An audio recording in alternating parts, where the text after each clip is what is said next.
Assalamu alaikum, kwa majina naitwa Nasir Salum Buheti, mkurugenzi wa wakala wa chakula, dawa na vipodozi Pemba.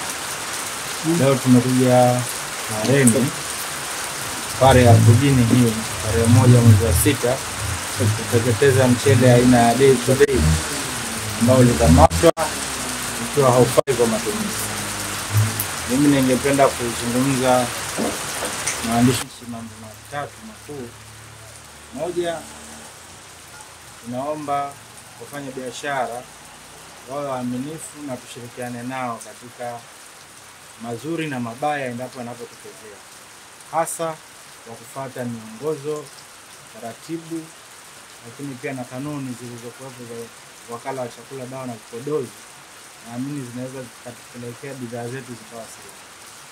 Lakini pili, kwa wananchi pamoja na sheha na kamati za afya kwa ujumla, ningependa kwamba tushirikiane endapo matukio ya namna kama haya mitaani mwetu yanatokea.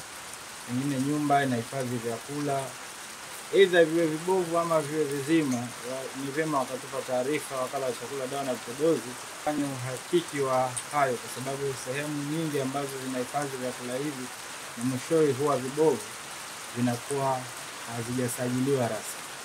Lakini mwisho sio kwa umuhimu, nitoe shukrani za dhati kwa wadau wote tulioshirikiana katika hili, hususan ofisi ya mkuu wa wilaya Micheweni, kwa kuweza kuhakikisha kunusuru afya za wananchi kuendelea kutumia mchele huu. Labda mkurugenzi, unaweza kutueleza kwamba kwa tukio hili ambalo limetokea ni tukio si la kawaida, kwa sababu kumpa mwananchi chakula kibovu ambayo wewe tajiri unajua ni jambo la kushtua kidogo. Je, kuna hatua ipi ambayo imechukuliwa kwa huyo ambaye ni tajiri alikuwa anachukuliwa?